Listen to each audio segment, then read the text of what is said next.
Bismillahirrahmanirrahim. Assalamu alaikum. Welcome to another video lecture on the channel of BioKids, and we are going to discuss lecture number 4 with the topic name of transport of gases. बेटा हमने respiration के chapter में आज जो topic discuss करना है वो हमारा ट्रांसपोर्ट ऑफ गैसेस के हवाले से है। तो सबसे पहले लेक्चर का एक ब्रीफ ओवरव्यू देख लेते हैं कि आज आपने इसमें पढ़ना क्या चीज़ है। तो इसमें ट्रांसपोर्ट ऑफ गैसेस जैसे कि आपको आइडिया है, दो ही गैसेस की हम बात कर रहे हैं। एक तो ऑक्सीजन है और दूसरी है कार्बन डाइऑक्साइड, ठीक है। लेकिन कार्बन डाइऑक्साइड की ट्रांसपोर्ट तीन मुख्तलिफ़ तरीके से हो सकती है।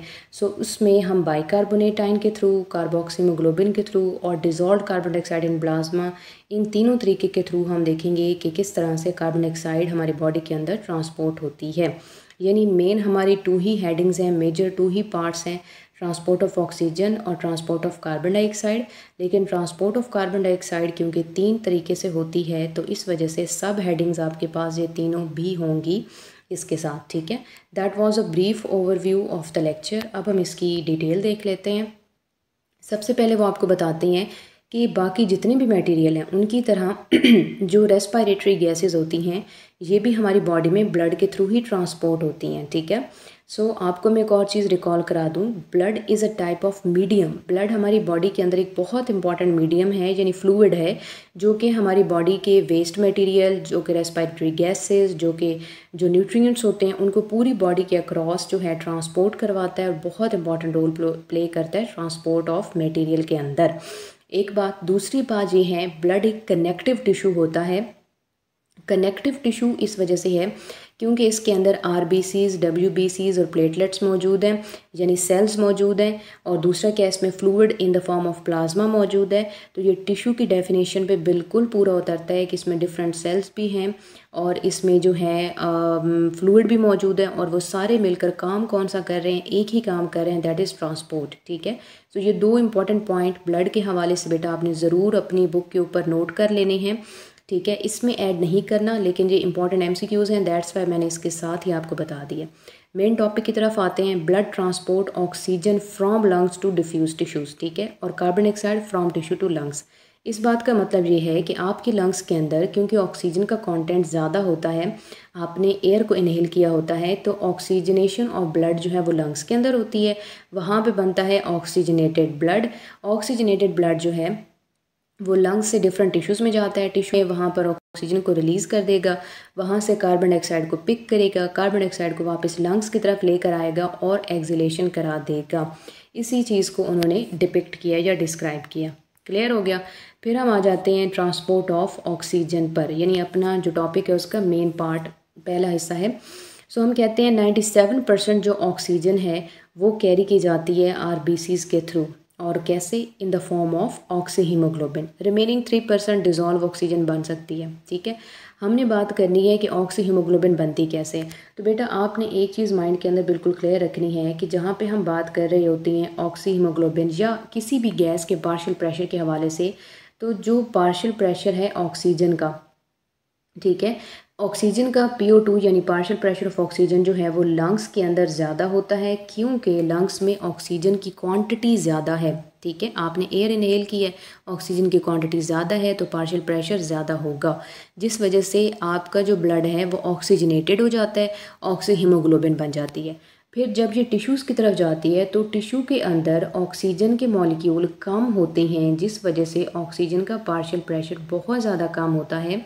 दैट्स वाई वहाँ पर ब्लड जो है या हीमोग्लोबिन जो है ऑक्सीजन को रिलीज़ कर देती है। तो इस तरह से ये जो आपकी ट्रांसपोर्ट है ऑक्सीजन की वो पॉसिबल हो सकती है, ठीक है।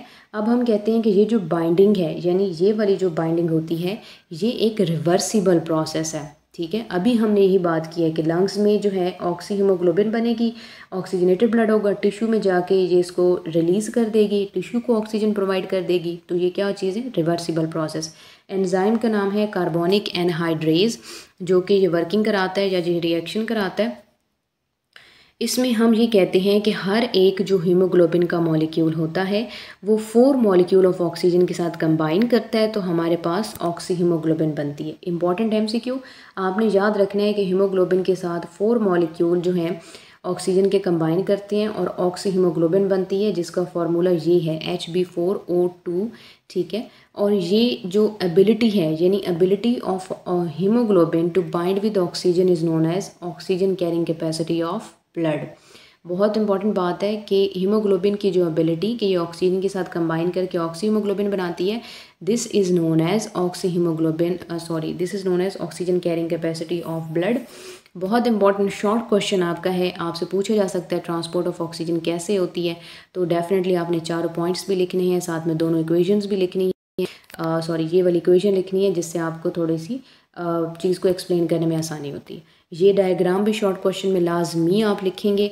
लेट्स से लॉन्ग के पार्ट में ये आ जाता है पॉइंट ट्रांसपोर्ट ऑफ ऑक्सीजन, तो वहाँ भी आपने लाजमी लिखनी है, क्योंकि इसका जो डाटा है वो थोड़ा सा कम है। अच्छा, हम यहाँ पे बात कर रहे थे, पहला पॉइंट क्या था, लंग्स के अंदर। लंग्स में ऑक्सीजन का पार्शियल प्रेशर ज़्यादा था, ठीक है। ऑक्सीजन का पार्शियल प्रेशर क्या था लंग्स के अंदर, वो ज़्यादा था, ऑक्सीजन की क्वांटिटी ज़्यादा थी, तो वहाँ पे क्या बन गई, ऑक्सी हीमोग्लोबिन। ये फिर आगे जाएगी और जाएगी टुवर्ड्स द टिश्यूज़। टिश्यूज़ में अब क्योंकि पार्शियल प्रेशर कम था, ऑक्सीजन की क्वांटिटी कम थी, तो ऑक्सीजन को वहाँ पे कर दिया है रिलीज़। इसको हम नाम क्या दे रहे हैं, ऑक्सीजन की ट्रांसपोर्ट का। बेटा नेक्स्ट जो पार्ट हमारे पास बनता है यहाँ पे, that is about carbon dioxide. अब कार्बन डाइऑक्साइड जो है ये 3 तरीके से ट्रांसपोर्ट हो सकती है, बाइकार्बोनेट आयन, कार्बोक्सी हीमोग्लोबिन और प्लाज्मा में डिजॉल्व फॉर्म के अंदर। तीनों को हम 1 बाय 1 डिस्कस करेंगे, लेकिन ये चीज़ आपसे MCQ में पूछी जा सकती है। सो 3 तरीके हैं और तीनों के नाम मेंशन है, हाईलाइटेड भी हैं, सो आपने इसको याद रखना है MCQ के हवाले से। सबसे पहला पॉइंट कि बाइकार्बोनेट आयन की फॉर्म में कैसे, हम कहते हैं अप्रॉक्सीमेटली जो 70% कार्बन डाइऑक्साइड है वो बाइकार्बोनेट आयन की फॉर्म में ही जाती है, यानी ज़्यादातर जो इसकी ट्रांसपोर्ट है बाइकार्बोनेट आयन की फॉर्म में होगी। सबसे पहले होता ये है कि जो कार्बन डाइऑक्साइड होती है ये डिफ्यूज़ हो जाती है ब्लड में और वहाँ पर जाती है उसके RBC के अंदर। फॉर एग्ज़ाम्पल कि ये हमारे पास RBC का स्ट्रक्चर है, तो आपने याद रखना है कि RBC के अंदर 95% जो है हीमोग्लोबिन का कंटेंट होता है और 5% इसके अंदर जो है वो साइटोप्लाज्म होता है। तो जैसे ही कार्बन डाइऑक्साइड जो है ब्लड से डायरेक्टली RBC में आती है, तो वो साइटोप्लाज्म के इस 5% में आ जाती है और वहाँ पर वो वाटर के साथ कंबाइन कर जाती है, जिससे कार्बन डाइऑक्साइड वाटर मिलकर कार्बोनिक एसिड बनाते हैं एनहाइड्रेज की प्रेजेंस में। और ये इसका रिएक्शन है, ये भी एक रिवर्सिबल रिएक्शन है, ठीक है। ये रिवर्सिबल क्यों होते हैं ये मैं आपको टॉपिक के एंड पर बताऊंगी, पहले हम सारा प्रोसीजर समझ लेते हैं, ठीक है। अब इसमें क्या होता है कि बाइकार्बोनेट आयन हमारे पास जो है वो इस तरह से, या हम कहते हैं कार्बोनिक एसिड बन जाता है, जिसको आप H2CO3 नेगेटिव का नाम देते हैं, ठीक है। अब उसके बाद क्या होता है, नेक्स्ट पॉइंट हमारे पास ये होता है कि ये जो कार्बोनिक एसिड है दैट इज़ हाईली अनस्टेबल, ठीक है, और ये फ़ौरन डिसोसिएट होके H पॉजिटिव और HCO3 नेगेटिव यानी बाइकार्बोनेट आयन बनाता है। तो हमारे काम की चीज़ है बाइकार्बोनेट आयन, जिसको हमने डिटेल में डिस्कस करना है, लेकिन आप यहाँ पे देख सकते हैं कि H पॉजिटिव आयन भी मौजूद है। सो H पॉजिटिव क्योंकि प्रोटॉन होता है, ठीक है, तो ये एसिडिटी को इंक्रीज़ कर सकता है, जिससे ब्लड की pH डिक्रीज़ हो जाती है, ठीक है। अब ये कैसे होता है, आपको ये बात बेटा आइडिया है कि pH स्केल जो होता है वो 0, 7 और 14 के दरमियान में है। 7 जो होता है ये न्यूट्रल है और यहाँ पर जाएंगे तो चीज़ क्या हो जाएगी, एसिडिक, और यहाँ की तरफ चले जाएंगे तो चीज़ क्या हो जाएगी, बेसिक, ठीक है। तो अगर एसिडिटी इंक्रीज़ हो रही है यानी टुवर्ड्स 0 जा रही है pH, तो pH तो कम हो ही जाएगी ना ऑब्वियसली, ठीक हो गया। तो ये एक पॉसिबिलिटी है कि ऐसा हो सकता है, ठीक है। अगर आप याद करें तो मैंने आपको कुछ एक्स्ट्रा टॉपिक पढ़ाए थे ट्रांसपोर्ट ऑफ गैसेस के हवाले से, ब्रीफ करके चैप्टर जो है ना फर्स्ट ईयर के एंड पर बिल्कुल, तो वहाँ पे भी हमने ये बात की थी। अगेन हम जो वही बात जो है वो रिपीट कर रहे हैं यहाँ पे। अच्छा, ये एक पॉसिबिलिटी है, ठीक है। हम कहते हैं दिस डज़ नॉट अकर, ये हो नहीं सकता, क्यों, क्योंकि हीमोग्लोबिन बफर कर लेता है इस हाइड्रोजन को, ठीक है। उन्होंने एक पॉसिबिलिटी बताई है कि H पॉजिटिव आयन ऐसा कर सकता है, लेकिन करता नहीं है, क्योंकि इसमें जो हीमोग्लोबिन है वो इसको बफर कर लेती है। अब देख लेते हैं कि बफर कैसे होता है पहले, ठीक हो गया। अब इसमें क्या है कि हीमोग्लोबिन जो है इस हाइड्रोजन के साथ कंबाइन करती है, ऑक्सी हीमोग्लोबिन तो बन जाता है हीमोग्लोबिनिक एसिड और ऑक्सीजन हो जाती है रिलीज़। बेटा अभी तक हम बात कर रहे थे उसी टिश्यू की, यानी स्टार्टिंग से अब तक हम टिश्यू के अंदर ही हैं, वहीं पर बात हो रही है सारी। तो ये जो है ना होमोग्लोबिनिक एसिड बन जाता है और ऑक्सीजन रिलीज़ हो जाती है। ये वक्ती तौर पर होता है सिर्फ बफर करने के लिए। इस चीज़ का फंक्शन सिर्फ एक ही है कि इसने बफरिंग करनी है H पॉजिटिव आयन की, ठीक हो गया। फिर उसके बाद हम अपने बाइकार्बोनेट आयन पे आते हैं। तो जो एरिथ्रोसाइड के पास जो नेगेटिवली बाइकार्बोनेट आयन है, अब ये प्लाज्मा के अंदर डिफ्यूज़ हो जाता है। कैसे डिफ्यूज़ होता है कि ये क्लोराइड आयन की मदद से डिफ्यूज़ होता है। दोनों आयन्स ऑपोजिट डायरेक्शन में जो है ये मूवमेंट करते हैं। किस तरह से देख लेते हैं, लेकिन पहले हम जो है थोड़ा सा ब्लड के हवाले से यहाँ पे मैं आपको समझा देती हूँ, फिर हम ज़रा थ्योरी पढ़ेंगे। अच्छा, हम बात कर रहे हैं यहाँ पे टिश्यू की। टिश्यू में होता क्या है कि कार्बन डाइऑक्साइड होती है बहुत ज़्यादा, तो ये फ़ौरन से जाती है ब्लड के आरबीसी के अंदर। वहाँ पे साइटोप्लाज्म के वाटर के साथ कंबाइन करके कार्बोनिक एसिड बनाती है। वो फ़ौरन डिसोसिएट है उनके बाइकार्बोनेट आयन और H पॉजिटिव बनाता है। H पॉजिटिव को जो है ये चीज़ बफर कर लेती है, जिसको हम नाम क्या देते हैं, जो है होमोग्लोबिनिक एसिड। ठीक हो गया। अब हम ये कहते हैं कि जो बाइकार्बोनेट आयन है उसने तो प्लाज्मा में जाना है और उसने तो लंग्स की तरफ जाना है। अब उस चीज़ के लिए अगर एक बाइकार्बोनेट आयन बाहर आता है तो एक क्लोराइड आयन अंदर की तरफ चला जाता है, और ये चीज़ बिल्कुल इक्वल क्वांटिटी के अंदर बैलेंस। कार्बोनेट बाहर तो एक मॉलिक्यूल क्लोराइड आयन अंदर। और ये जो है आरबीसी के अंदर मौजूद जो प्लाज्मा मेम्ब्रेन के अंदर मौजूद प्रोटीन होती है, वो ये काम करवा रही होती है कि दोनों को जो है प्रॉपर क्वांटिटी के अंदर अंदर और बाहर जो है वो शिफ्ट करा रही होती है। अब इसको नाम दिया जाता है क्लोराइड शिफ्ट का, बहुत इंपॉर्टेंट है, और साइंटिस्ट के नाम की वजह से इसको हैम्बर्गर्स इक्वेशन का भी नाम दिया जाता है। ये टिश्यू में हो रहा था काम, ठीक है। अब होता क्या है कि प्लाज्मा के अंदर जब ये आ जाती है तो प्लाज्मा में जाहिर सी बात है अब आयन इस तरह से तो नहीं घूम सकता। बाइकार्बोनेट आयन नेगेटिव आयन है, हाईली रिएक्टिव है, खुदा न खास्ता कोई इशू क्रिएट कर सकता है। तो होता क्या है कि वहाँ पर मौजूद जो सोडियम है ना, सोडियम पॉजिटिव, ये इसके साथ कंबाइन करता है, तो रिजल्टेंटली हमारे पास बन जाता है सोडियम जो है ना बाइकार्बोनेट। अब सोडियम बाइकार्बोनेट जो होता है ये आसानी से जाता है टूवर्ड्स लंग्स। ठीक हो गया। सोडियम बाइकार्बोनेट इसको बड़े आराम से सुकून से बफर करवा के और साथ लेके जाता है लंग्स की तरफ, और फिर आगे हम देखेंगे कि लंग्स में इसका क्या काम होता है। यहाँ तक होपफुली आपको क्लियर हो गया होगा। और फिर पीछे हम बात करते हैं क्लोराइड की। तो क्लोराइड जैसे ही साइटोप्लाज्म ऑफ आरबीसी में जाता है, वहाँ पे ये पोटेशियम के साथ कंबाइन कर जाता है और आरबीसी के अंदर ही बन जाता है पोटेशियम क्लोराइड।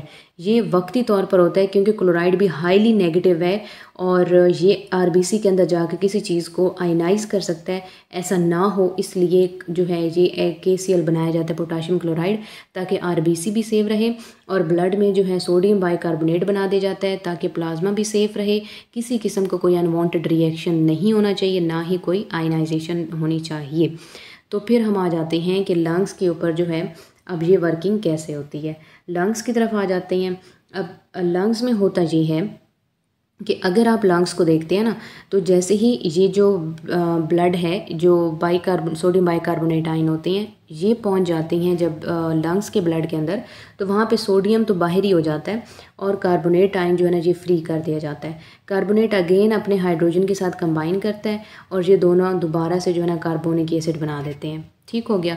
अब ये कार्बोनिक एसिड बनाते हैं। जैसे कार्बोनिक एसिड बनता है ना बेटा, उसमें होता क्या है कि क्लोराइड जो है ये बाहर की तरफ चला जाता है।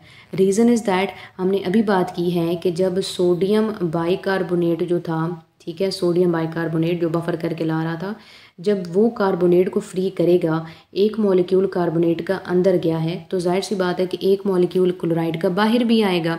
तो जब कार्बोनेट अंदर चला गया है तो कार्बोनेट अपने हाइड्रोजन के साथ कंबाइन कर देगा, कार्बोनिक एसिड बना देगा। ठीक है। तो यही रोल था कार्बोनिक जो हीमोग्लोबिनिक एसिड का, कि उसने हाइड्रोजन को ऐसे संभाल के रखना था। अब बाइकार्बोनेट आयन बनता है तो वो इक्वल क्वांटिटी में इक्वल पार्ट में डिवाइड कर जाता है और दरमियान से वाटर अलग हो जाता है, जो इसमें आरबीसी के अंदर ही रह जाता है, और कार्बन डाइऑक्साइड एल्वियोलाई में चले जाते हैं, वहाँ से बॉडी से एक्सहेल कर दी जाती है। ठीक है। तो ये था हमारे पास एक सारा प्रोसेस। ये हम बात कर रहे हैं लंग्स के अंदर कि लंग्स में ये काम किस तरह से होता है। ठीक है। तो ये हमारे पास एक इक्वेशन थी।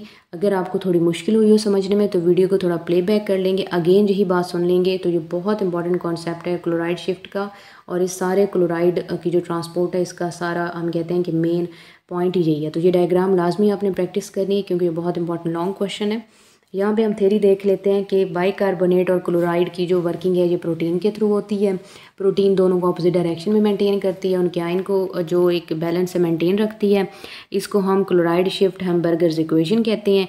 क्लोराइड जैसे ही आरबीसी में जाएगा पोटाशियम से कंबाइन करके पोटाशियम क्लोराइड बना देगा, और कार्बोनेट जैसे ही ब्लड में जाएगा सोडियम के साथ मिलके सोडियम बाइकार्बोनेट बना देगा। और फिर वही चीज़ है जो हमने अभी डिस्कस की है, ये थ्योरी के हवाले से था। फिर हम कहते हैं कि ब्लड की जो पीएच है, इस सारे काम की वजह से ब्लड की पीएच 7.4 रहती है, जो बहुत इंपॉर्टेंट बात है यहाँ पे समझने वाली। अब इतना हम कहते हैं कि वर्किंग करती है हमारी बॉडी या ब्लड, तो उसका रीज़न ये है कि 7.4 पर पीएच मेंटेन रखना ज़रूरी है। ठीक है, अगर खुदा ना खास्ता पीएच जो है वो 7.3 होती है यानी कम होती है, या पीएच ज़्यादा होकर 7.5 की तरफ चले जाती है, तो पर्सन की डेथ हो जाती है। यानी ब्लड की जो पीएच है वो स्ट्रिक्टली 7.4 रखी जाती है, इससे कम या ज़्यादा बॉडी अफोर्ड ही नहीं कर सकती, क्योंकि आइंस का बैलेंस बिगड़ जाएगा, कोई ना कोई चीज़ आयनाइज हो सकती है, कोई और इशू क्रिएट हो सकता है बॉडी में या प्रॉब्लम आ सकती है। ठीक है, अब आपने ये चीज़ याद रखनी है, या अक्सर आप ये चीज़ नोट भी करते हैं कि हम कितनी ज़्यादा एसिडिक और बेसिक चीज़ें खा रहे होते हैं, मतलब कितनी स्पाइसी या एसिडिक चीज़ें खाते हैं, या हम कितनी एल्कलाइन या बेसिक चीज़ें खा रहे होते हैं, लेकिन कभी भी हमारी ब्लड की पीएच 7.4 से चेंज नहीं होती। और रीज़न यही बाइकार्बोनेट वाली शिफ्ट है जो इस चीज़ को मेंटेन रखते हैं, या ये जो KCl और NaHCO3 वाले बफर्स हैं ये इस चीज़ को मेंटेन रखते हैं। तो कार्बन डाइऑक्साइड की ट्रांसपोर्ट भी पार्शियल प्रेशर पे डिपेंड करती है। जहाँ पे हम टिश्यू की बात करते हैं तो हम कहते हैं टिश्यू में जो कार्बन डाइऑक्साइड का पार्शियल प्रेशर है वो ज़्यादा है, तो जाहिर सी बात है वहाँ पे जो कार्बन डाइऑक्साइड है वो बाइकार्बोनेट आयन बनाएगी वाटर के साथ रिएक्ट करके। जब ये ट्रांसपोर्ट किया जाएगा लंग्स की तरफ तो ये इस तरह से है। ठीक है, अब लंग्स में क्या होता है कि प्रोसेस बिल्कुल उलट हो जाता है, रिवर्स हो जाता है, क्योंकि लंग्स में जो है ना हम कहते हैं कि बाइकार्बोनेट कंबाइन करता है हाइड्रोजन के साथ और फ़ौरन से कार्बन डाइऑक्साइड वाटर बनाता है, कार्बन डाइऑक्साइड को बॉडी से एक्सपेल कर दिया जाता है, या हम कहते हैं कि बॉडी से आप एक्सपायर कर देते हैं। That was the transport of bicarbonate ion. फिर हम आ जाते हैं कार्बोक्सी हीमोग्लोबिन पे। 23% कार्बन डाइऑक्साइड जो है वो इसके थ्रू कार्बोक्सी हीमोग्लोबिन के थ्रू होती है। लेकिन ये बात आपने याद रखनी है कि जब हम कार्बोक्सी हीमोग्लोबिन की बात कर रहे हैं तो जो कार्बन डाइऑक्साइड है उसने बाइंड करना है ग्लोबिन पार्ट के साथ। ग्लोबिन क्या है? Protein part. ठीक है, हीमोग्लोबिन एक प्रोटीन है ना, तो हीम तो उसमें कोफैक्टर के तौर पे काम करता है जिसके साथ ऑक्सीजन बाइंड करती है, लेकिन ग्लोबिन प्रोटीन है जिसके साथ कार्बन डाइऑक्साइड बाइंड करती है। तो आपने ये बात याद रखनी है कि ये जो आपकी हीमोग्लोबिन होती है ना, इसके सेंटर में मौजूद होता है Fe पॉजिटिव आयन। ठीक है, Fe2 पॉजिटिव आयन, जिसको हम नाम के देते हैं फेरस आयन का, या फेरिक भी समटाइम कहते हैं। तो ये जो है कंबाइन करता है ऑक्सीजन के साथ, ये बात याद रखनी है। लेकिन जब कार्बोक्सी हीमोग्लोबिन बनती है तो कार्बोक्सी हीमोग्लोबिन जो है बेटा वो बनती है इसकी जो है ना हीमोग्लोबिन वाले पार्ट के साथ। तो आपने याद रखना है कि ये जो स्ट्रक्चर है, लेट्स से अगर हम उसको इस तरह से चेन फॉर्म में लेके आते हैं तो कार्बन डाइऑक्साइड ने कंबाइन करना है इस साइड चेन के साथ या ग्लोबिन पार्ट ऑफ हीमोग्लोबिन के साथ। ये बहुत इंपॉर्टेंट बात है जो आपसे MCQs में वो पूछते हैं, फिर उस वक्त आप कंफ्यूज बैठे होते हैं, तो ये बात आपने लाजमी याद रखनी है। तो हम वही बात कर रहे थे कि टिश्यूज़ के अंदर क्योंकि इसका जो पार्शियल प्रेशर है वो ज़्यादा होता है तो वहाँ पे कार्बोक्सी हीमोग्लोबिन बन जाती है। और क्योंकि हम कहते हैं कि जब कार्बोक्सी हीमोग्लोबिन हम कहते हैं कि हायर क्वांटिटी में है टिश्यू के अंदर और जब लंग्स में जाती है फ़ौरन से डिसोसिएट हो जाती है, कार्बन डाइऑक्साइड बनाती है और बॉडी से बाहर वो उसको एक्सपेल करा देते हैं एक्सपायरेशन में। तो ये हो गया यहाँ से। और फिर उसके बाद लास्ट पॉइंट है हमारे लेक्चर का, that is as dissolved carbon dioxide in plasma. अब 7% कार्बन डाइऑक्साइड डिज़ोल्व फॉर्म में ही जाती है, इसमें सच को मैकेनिज्म नहीं होता, बस वैसे ही प्लाज्मा के साथ जो है ये कंबाइन करके जा सकती है। क्योंकि प्लाज्मा में अगर आप याद रखें तो जहाँ पर हमने थोड़ा सा प्लाज्मा के हवाले से पढ़ा था, ब्लड के हवाले से पढ़ा था, तो प्लाज्मा में बेटा आपने याद रखना है, मैं अगेन आपको रिकॉल करा देती हूँ कि जो हमारे पास ब्लड होता है ना, ठीक है, ब्लड के अंदर क्या होता है कि दो ही चीज़ें हैं, एक है प्लाज्मा और उसके अलावा हम कहते हैं सेल्स। अब सेल हमारे पास दो तरह के होते हैं, RBCs और WBCs। ठीक हो गया। प्लाज्मा कितना होता है? प्लाज्मा हमारे पास होता है 45% और इसके अलावा जो सेल्स हैं वो होते हैं 55%। अब ये जो 45% प्लाज्मा का है ना, इस प्लाज्मा के अंदर एल्ब्यूमिन प्रोटीन भी होती है, इस प्लाज्मा के अंदर फाइब्रिनोजन प्रोटीन भी होती है, इस प्लाज्मा के अंदर बहुत सारे वेस्ट मटेरियल भी हैं, इसी प्लाज्मा के अंदर बाइकार्बोनेट भी है, सोडियम बाइकार्बोनेट की फॉर्म में, इसी के अंदर सारी चीज़ें हैं। यानी आपने ये बात याद रखनी है कि प्लाज्मा बड़ा ज़रूरी चीज़ होती है ब्लड की pH को मेंटेन रखने के लिए, ब्लड को बफर करने के लिए, क्योंकि प्लाज्मा के पास सारी चीज़ें हैं जिससे RBC और WBC अपना काम बेहतरीन तरीके से कर सकते हैं। इसीलिए तो हम ब्लड को टिश्यू या कनेक्टिव टिश्यू की टाइप कहते हैं और बेस्ट मीडियम फॉर ट्रांसपोर्ट का नाम देते हैं। That was about our lecture. आज का लेक्चर थोड़ा सा कॉम्प्लिकेटेड था लेकिन बहुत इंपॉर्टेंट था एंड आई होप कि आपको काफ़ी अच्छी समझ आई होगी। ये है जी हमारा होमवर्क आज का, या आप कह सकते हैं कि एनुअल के लिए आपके जो इम्पोर्टेंट क्वेश्चन हैं, तो इसकी आप स्क्रीनशॉट बेशक ले लिया करें ताकि आपको आसानी हो। जहाँ कहीं भी मैं इंपॉर्टेंट पॉइंट लिख रही होती हूँ तो वहाँ पे लाजमी स्क्रीनशॉट लिया करें तो आपको समझने में आसानी होगी। पहला क्वेश्चन है, how do haemoglobin loss oxygen when reach at tissue. ठीक है, वो आपको बताया, आप वही लिखेंगे। How the transport of oxygen in blood does occur, पूरा इसमें आ जाएगा। What is chloride shift, just उसमें पूछे कि क्लोराइड शिफ्ट होती क्या चीज़ है। ठीक है, कि क्लोराइड शिफ्ट क्या है और छोटी सी आगे डायग्राम बना के बता देंगे कि किस तरह से क्लोराइड अंदर जाता है, बाइकार्बोनेट बाहर आता है। तो ये क्लोराइड शिफ्ट में आ जाएगा इन केस ऑफ टिश्यू भी और इन केस ऑफ लंग्स भी। लेकिन बहुत ब्रीफ करके लिखना है आपने, बिल्कुल टू द पॉइंट, ताकि जो है ना इसमें हम कहते हैं कि आपकी लेंथ ज़्यादा ना आ जाए। तो आपने यही चीज़ मेंशन कर देनी है कि जो क्लोराइड होता है जब बाइकार्बोनेट आयन बनता है, अगर एक बाइकार्बोनेट आयन बाहर जाएगा तो क्लोराइड अंदर की तरफ चला जाएगा। इस ट्रांसपोर्ट को हम नाम देते हैं, या शिफ्ट को हम क्लोराइड शिफ्ट का नाम देते हैं। और क्लोराइड शिफ्ट के लिए एक प्रोटीन होती है। टिश्यू के अंदर ये बात होती है कि क्लोराइड अंदर जाएगा और जो होता है ना बाइकार्बोनेट वो बाहर आ जाएगा। ठीक है, तो ये सिचुएशन क्या होती है कि इसको हम टिश्यू की बात कर रहे होते हैं।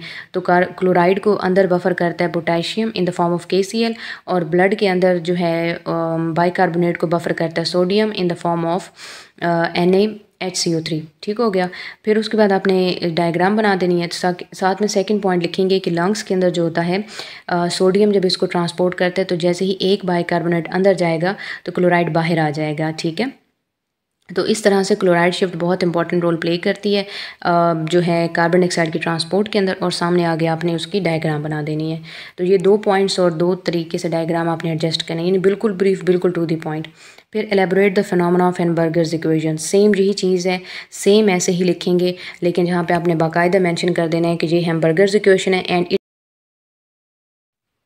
तो सेम आपने इसको ऐसे मेंशन कर देना है कि ये हैम्बर्गर्स इक्वेशन है। ठीक है, यानी ऊपर क्लोराइड शिफ्ट में आप क्लोराइड शिफ्ट का नाम पहले लिखेंगे कि क्लोराइड शिफ्ट होती क्या है, 2 पॉइंट इसके डायग्राम्स, और उसके बाद जब आप लिख देंगे ना पहले डेफिनेशन की ये क्लोराइड शिफ्ट है, सेकंड पॉइंट में आप ये लिख सकते हैं it is also known as Hamburger's equation. ठीक है, क्योंकि वो क्लोराइड शिफ्ट को स्पेसिफाई कर रहा है।